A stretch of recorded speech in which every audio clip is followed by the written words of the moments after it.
Get a life, Regina! My sister's voice cut through the clinking glasses at her job celebration. The room froze. Laughter trailed behind her words like smoke. Stop clinging to successful people, she added, smiling for the cameras, pretending it was a joke. My parents laughed weakly. No one defended me. I sat there, heartbeat steady, every insult carving itself into memory. I didn't argue, didn't cry, I just smiled because she had no idea the company she bragged about joining was mine. The next morning, her welcome email went out. My name was on it. And that's where everything began to unravel. People always said my sister and I were complete opposites. Marina lit up every room she walked into, all laughter, perfume, and perfect timing. I was the quiet one, the one they forgot to introduce when they bragged about our talented daughter. She was a story worth telling. I was background noise. Our family lived off appearances. My parents believed success was something you could post about: promotions, awards, anniversaries. Marina gave them plenty of that. When her photo hit the local news last year, rising star in marketing, they framed it in the living room. My graduation photo, it was still somewhere in a drawer. Growing up, I learned early that attention came with conditions. At 12, I blew out birthday candles alone in the kitchen while everyone clapped for Marina's dance trophy. "She's our firework," my dad said proudly. Then he laughed, looking at me. "And Regina's our little flashlight, steady and quiet." They meant it kindly, but even kindness can bruise when repeated for years. So I became exactly what they said: quiet, steady, invisible. I studied, coded, worked. I built things that no one ever saw, but everyone used. When Marcus and I started our small data firm from a damp garage after college, my parents didn't even ask about it. "That's nice, dear," my mom said, already changing the subject to Marina's upcoming fashion showcase. 5 years later, that small firm had grown into one of the fastest rising tech companies in the state. But only Marcus's name appeared in the press, and that was by design. I preferred privacy over praise. I handled the back-end systems, infrastructure, finances. My name lived quietly in documents, not headlines. It was freedom. Then a month before Marina's job celebration, I learned she'd been laid off. She brushed it off like a stain she could hide under a new coat of paint. "It's fine," she said at brunch. "I'm applying somewhere better, a data analytics company downtown. They just opened positions for budget analysts." Marcus sent me the resume the next day with a smirk. "Recognize this name," I did. And I didn't hesitate. "Hire her," I said. He frowned. "You sure?" "Completely. Because sometimes you don't need revenge. You just need the right stage, the right silence, and the truth to do the rest." Marina started her first day with the same energy she'd always had, heels clicking like applause voice loud enough to fill every corner of the office. To everyone else, she was the new hire with confidence. To me, she was the storm I had invited in. Marcus sent me a message that morning. "She's here. You really want to do this?" "Just let her work," I replied. For the first week, I kept my distance, working remotely like always. I reviewed her onboarding reports, her project notes, even the early budget drafts she submitted. She was competent, fast, persuasive. She charmed her way through meetings, dropping buzzwords she barely understood, but people loved her energy. They always had. When I came into the office after hours, the space still smelled faintly of her perfume. A coffee cup with M scribbled in gold marker sat beside the printer. I caught myself smiling. This wasn't about punishment. It was about perspective. I wanted her to see what real work looked like when applause wasn't part of the job description. A week later, I got my first glimpse of her behavior.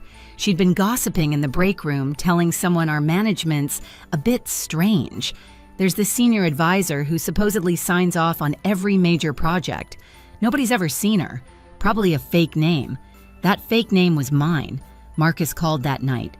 "She's curious about the signatures, Regina. Thinks she's starting to connect dots." "Let her wonder," I said. Curiosity is the first step toward humility. At the next family brunch, Marina couldn't resist bragging. "I'm finally somewhere serious," she said, eyes flicking to me. "The kind of place where people actually do things." My parents beamed. I just nodded, swirling my water. Every sentence out of her mouth was a reminder of the years she'd spent mistaking volume for value. But then she added, "The structure's odd, though. There's some woman named R. Green on all the financial documents. Never seen her. Maybe it's a legal placeholder. My fork paused mid-air. Marcus, sitting across from me, nearly choked on his drink. I caught his eye and gave the smallest shake of my head. Marina kept talking, oblivious. Anyway, if she's real, she must be ancient. Nobody that senior hides forever. That was the moment the quiet in me changed. I wasn't angry, I was done. Later that night, as the office emptied and the city lights flickered below my window, I opened the internal system and approved her first performance review myself. Keep her, I typed, because the real revelation wasn't in firing her, it was in letting her walk straight into the truth she'd spent her life denying. By her second month, Marina had woven herself neatly into the company morning lattes team selfies, pep talks about grind culture. She thought she'd found her place, and maybe for a moment she had. But arrogance has a way of digging its own trap. Late one Tuesday, I received a notification, an internal query from accounting. Someone had requested access to the executive approval logs. I didn't need to guess who. The username was hers. Marcus called me seconds later. "She's snooping. You want me to shut it down?" "No," I said, staring at the glowing screen. "Let her look." That night, while the building slept, Marina combed through every file she could open. Project budgets, payroll sheets, payment approvals. She must have seen my initials RG again and again. Maybe it felt like deja vu, like seeing a ghost signature over her paycheck. When I came in the next evening, I could sense the change in the air. Her laughter was forced, shorter. She'd begun to ask quiet questions in meetings. "Who signs off on our budgets? Does anyone actually know the senior advisor?" She was circling the truth, and it was only a matter of time before she crashed into it. That weekend, Marcus and I prepared for the company's 5th anniversary gala, a night meant to celebrate growth, partnership, and innovation. For me, it was something else entirely, the moment silence would finally speak. I worked late in the empty conference room, finalizing reports when the elevator dinged. Heels clicked against the tile, sharp measured. I didn't even have to look up. Regina. Her voice trembled between disbelief and recognition. I turned slowly. She stood in the doorway, clutching a folder to her chest. "You have access to the restricted drives," she said. "You sign everything. The budgets, the hires." Her breath hitched. "It's you." I met her eyes. "You said I should get a life. Remember, I closed the laptop softly. Turns out I built one." Marina's face drained of color. "You're the senior advisor." "The co-founder," I said simply. She laughed once, small, brittle. "This can't be real. Check the founding files if you need proof. They're under my name." Silence swallowed the room. She looked down at her folder, then at me, realization settling like weight she couldn't carry. "I didn't bring you here to embarrass you, Marina," I said quietly. "You're good at your job. That's why I hired you. But I wanted you to see what respect really looks like when it isn't handed to you." Her lip trembled, but she said nothing. For the first time, she didn't have a comeback. When she left, the door didn't slam. It just closed softly, like something ending without a fight. The night of the anniversary gala arrived, dressed in gold and nerves. The ballroom shimmered under chandeliers, every surface polished to reflect success. Waiters glided through the crowd with trays of champagne, and laughter rose like static in the air. For most people, it was a celebration of innovation and growth. For me, it was the night silence would finally speak. Marcus found me backstage, adjusting my dress, his tie slightly crooked. "You sure about this?" he asked, voice low. "You could keep the mask on forever and still win." I smiled faintly. "Winning isn't the point. Seeing clearly is." He gave a small nod, handed me a folded card with my speech notes, and whispered, "She's out there." I knew. Even through the curtains, I could sense her. Marina was impossible to miss, her laughter, her perfume, her way of filling space until no one else had room to breathe. I could picture her in a silver gown, champagne in hand, basking in the attention that had always come so easily. She was born for rooms like this. I had built them. The lights dimmed. The host's voice echoed through the speakers. "Tonight we honor 5 years of extraordinary achievement. Please welcome the 2 people who made this company possible, Marcus Hale and Regina Green." Applause thundered through the ballroom. The spotlight hit me full in the face, hot and blinding. I stepped onto the stage beside Marcus, hearing the applause as if underwater. Every cheer felt like a heartbeat, every camera flash like lightning. And then I saw her Marina frozen near the back, her smile collapsing into disbelief. Marcus spoke first, his practiced ease carrying through the hall. 5 years ago, we had nothing but 2 laptops, a coffee pot that barely worked, and a dream that somehow survived sleep deprivation. Tonight, we celebrate the people who turned that dream into reality. The crowd laughed warmly. He gestured to me. And for the first time, the woman who built everything behind the scenes is stepping into the light. I took the microphone. My hands didn't shake. I've always preferred silence. I began, my voice steady. Not because I had nothing to say, but because I wanted my work to speak first. A hush fell over the crowd. When we started this company, people told us to aim smaller.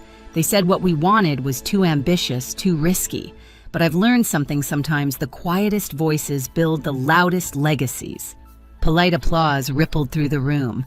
I glanced at Marina again. Her face was pale, her glass still half raised. For years, I continued, I thought success meant being seen, that if no one recognized you, it didn't count.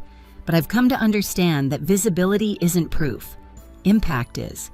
Marcus smiled beside me, proud, but knowing this moment wasn't about business, it was about family history truth. I looked toward the crowd, toward her. So tonight I'm grateful for the supporters, the doubters, and the people who taught me that silence doesn't mean weakness. It means control. Applause erupted louder this time. The cameras flashed. I let the sound wash over me, not as validation, but as closure. When I stepped off stage, my legs felt light, untethered. I headed toward the balcony for air, weaving through clusters of people congratulating me. Their words blurred together, inspiring, powerful, unexpected. I smiled politely, but my mind was already elsewhere. Outside, the air was crisp. The lake reflected the skyline in broken gold lines.